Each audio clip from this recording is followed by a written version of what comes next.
Pirmajame skaitinyje iš Apaštalų darbų 8 skyriaus 26-40 eilutės pasakojimas, kaip sekėsi vystytis Kristaus bažnyčiai po prisikėlimo.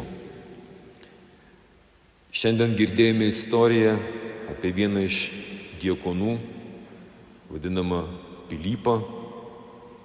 Ir jisai yra mums pavyzdys, kaip šiandien esame kviečiami įvykdyti viešpaties Jėzaus įsakymą. Priminsiu, kad Jėzus yra karalius, karaliai neprašo, jie įsakinėja. Patinka mums tai, nepatinka, bet arba mes klausom karaliaus, arba pasekmes pamatysim labai greitai. Ir štai Pilypas vykdo savo vado įsakymą. Nežinom, ką jis veikė. Buvo rytas, gražus toks kaip visada, kaip šiandien. Tikriausiai valgė savo mėgiamą pusrytuką, kavos puodelis. Tikriausiai, kadangi yra ten rytuose, užkandžiavo sveiką maistą. Ir greičiausiai klausėsi Marijos radiją, be abejo, kad tik tai Marijos radiją ir klausėsi, skaitė tikriausiai Bibliją, giedojo, niūniavo psalmę ir staiga girdi, o taip kaip ir jums kartais būna, tokia nuotaika. Klausyk, šiandien ką veikti? Gražus oras.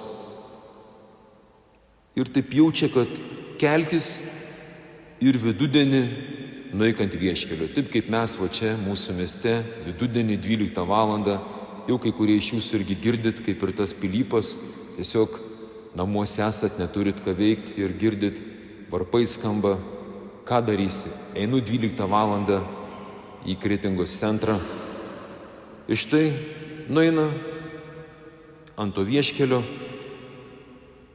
Čia kalbama, kad tas vieškelis tai toksai, kuris buvo visiškai tuščias.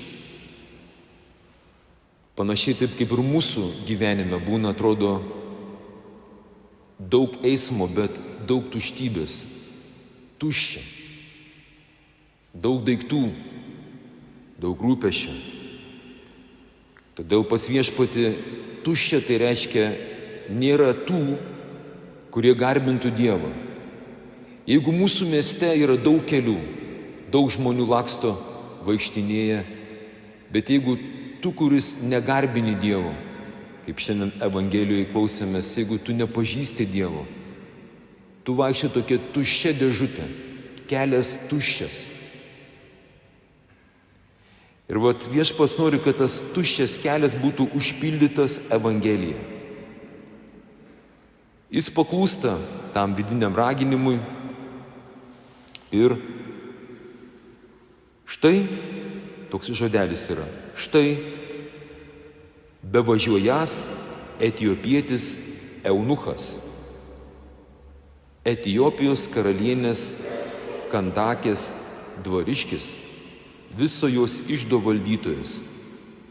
Ir po to dar net papasakoma, ką jis veikė, surinkti visi, mes dabar turim tokį techninį žodį, mūsų visa informacija.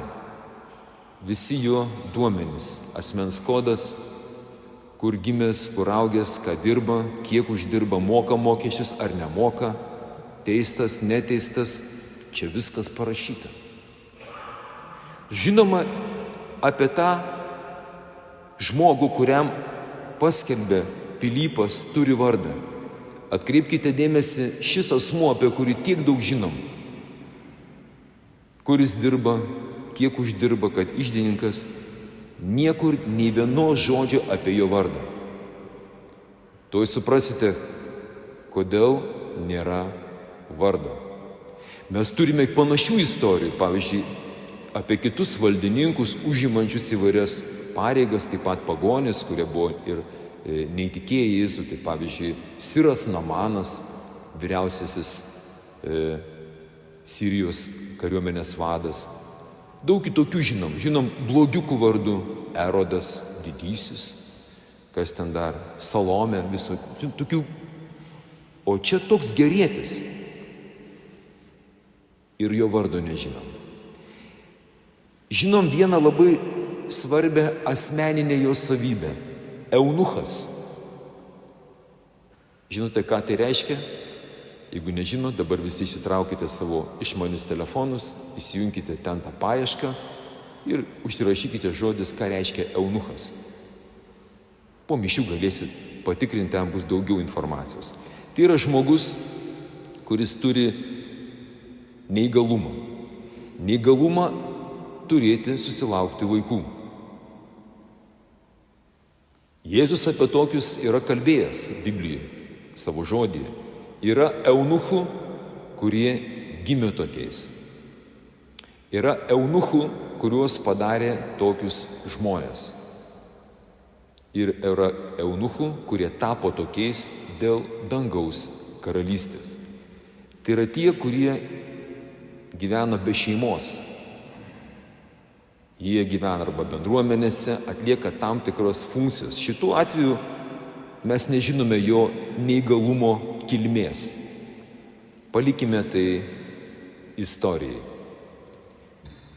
Faktas yra tai, kad eunuchai, kadangi jie negali vesti dėl tam tikrų priežasčių, jisai negali domėtis, nei moterimis, nei vyrais. Ką jis daro? Jisai, tie eunuchai, kurie yra savotiškai dėl tos negalios atpalaiduoti nuo tam tikros aistros.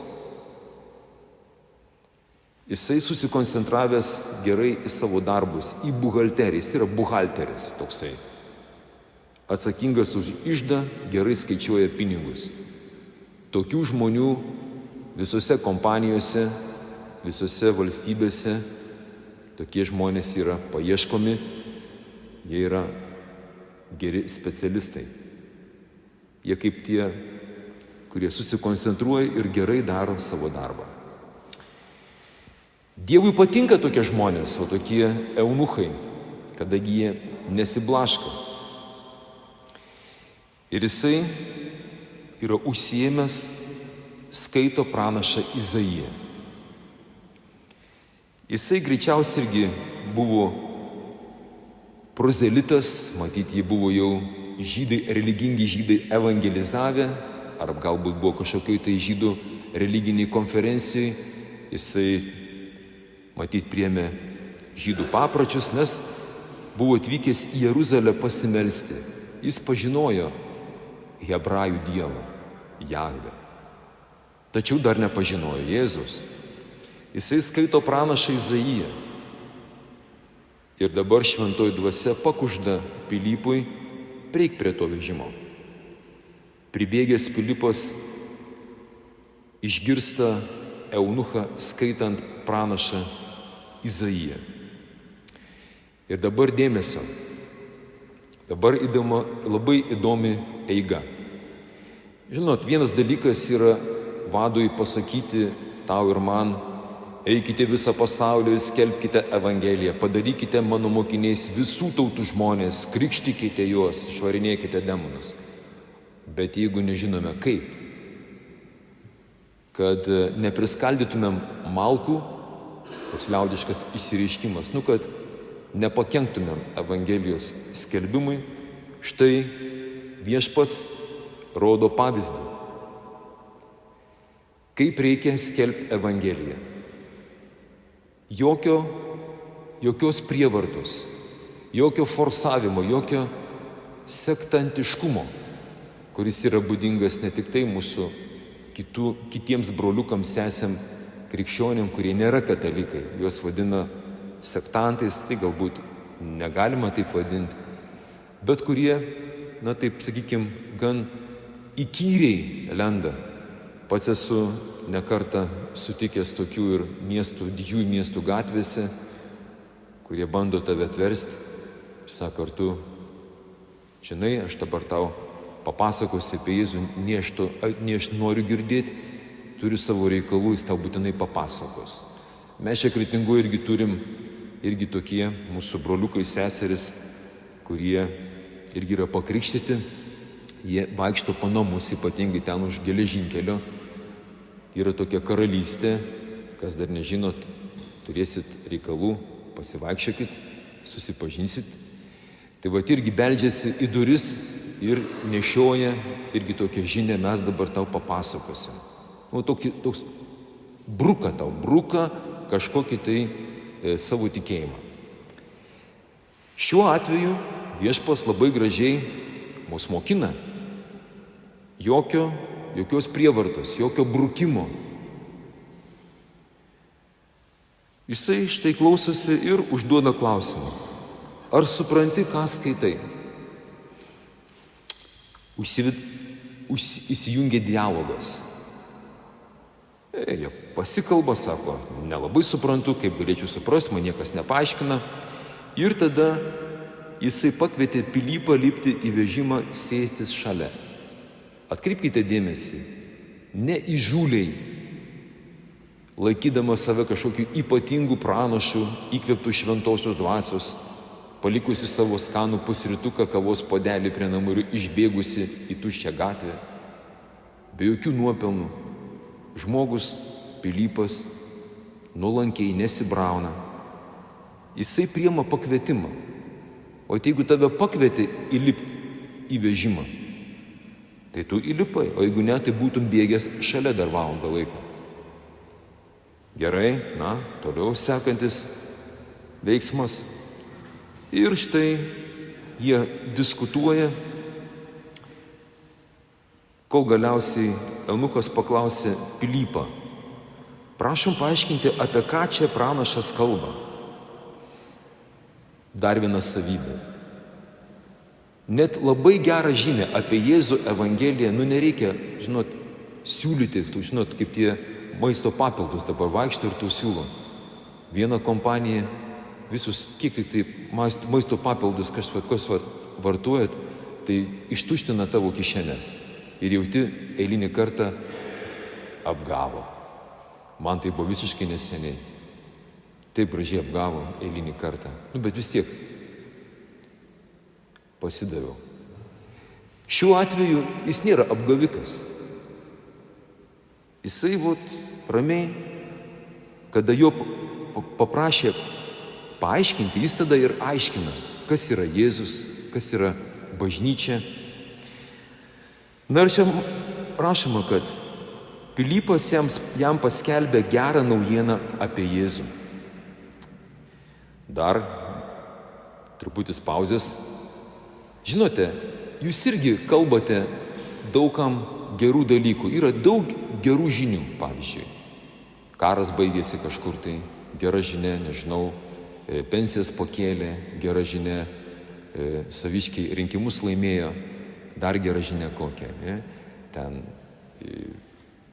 ekonomika mūsų kyla, darbų yra, lietuviai grįžta į Lietuvą, mūsų daugėja, daug visokių gerų žinių. Tačiau mums, krikščionims, Viešpats sako, žiūrėk į Pilypą, mokykitės. Pilypas skelbė ne bet kokią gerą naujieną. Jis skelbė gerą naujieną apie Jėzų. Ir kai tu pradedi kalbėti apie karalių, apie Jėzų, vyksta nuostabus dalykai. Eunuchas šitas, kurio vardo mes nežinom, jisai įtiki, atsiverčia. Ir koks nuostabus reiškinys. Tikrai Pilypas nesiūlė jo pakrikštyti. Klausyk, aš dabar tave pakrikštysiu. Tu galbūt ateisi pas mus į bažnyčią. Tu tapsi mūsų bažnyčios nariu. Būsi išgelbėtas. Aleliuja.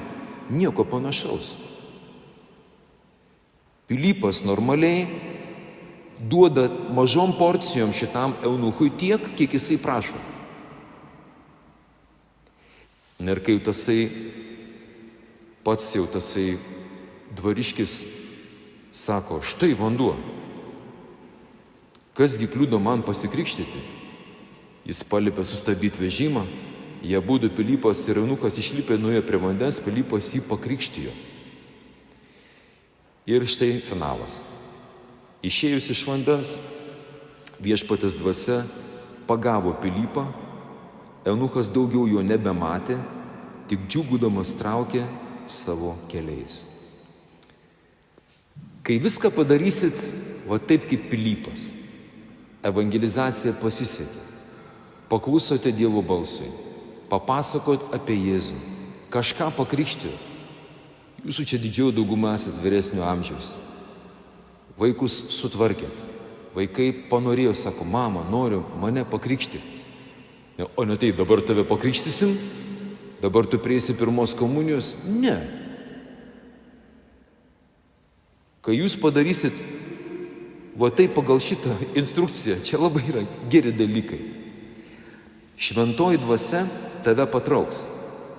Sako, tą momentą, kai tu atlikai savo darbą, dėmesio per daug irgi neįsitempkit. Gal kažkam jūsų irgi pavyks evangelizuoti kokį nors labai galingą, va kaip čia šitas veikėjas, iždo viršininkas. Jis turi pinigų, jis tave galėjo paremti, jis tave galėjo tavo projektą, nežinau, finansiškai tave kaip nors palaiminti. Nieko panašaus. Viešpats atlikai savo darbą ir Viešpaties dvasia pagavo Pilypą ir jis daugiau jo nebematė. Vadinasi, tam, kam tu paskelbsi, tegul įsijungia tas pats mechanizmas, apie kurį Jėzus kalbėjo, kai tu darai kam nors gerą, tegul tavo dešinė nežino, ką daro kairė. Padarai gerą, Evangeliją paskelbėjai ir dingsti iš ten. Kad tavęs nepaskelbtų metų žmogumi, kad tokios premijos negautum, kad, žinai, tavęs į kokią televiziją nepakviestų, medalių kokio nors ten negautum, premijos. Po tokie mes esame. Ir tas yra labai gerai, kadangi tu paskelbei Dievo žodį už dyką. Jisai paliko jį ramybėj, tą eunuchą. Jisai neįkyrėjo jam. Dabar tu man esi skolingas visą gyvenimą, aš tave pakrikštėjau, aš tavo krikšto tėvas, krikšto mama, žinai, susimokėk. Mielieji, tai yra geroji žinia. Todėl ir buvo pirmųjų amžių, tie krikščionys, tokie buvo. Dedu didelį patiktuką. Todėl apie juos kalbama, sako, taip jo žmonės mylėdavo. Būdavo tūkstančiai žmonių, norėdavo tapti vieni, kaip jie. Nes jie buvo kitokie. Jie kažkaip, viską darydavo su meile ir, aišku, buvo klusnus šventai dvasiai. Mūsų užduotis, išgirdot, kviečiu ir mums apsispręsti būti kaip tam Pilypui. Šiandien arba rytoj, bet ilgai nedelskit. Laikas nuo laiko išeikite ant tų tuščių kelių. Pakvieskite žmonės savo pavyzdžių. Ir jeigu tavęs paprašys papasako daugiau apie Jėzų, jam papasako. Jeigu paprašys pakrikštyt, pakrikštyt. Kaip sako Viešpats, kas iš tavęs nori paimti marškinius, negink ir kaip ten apsiausto. Jeigu kas su tavimi norės nueiti mylę, nueik su juo dvi. Taigi būkime dosnus, skelbiant gerą naujieną. Amen.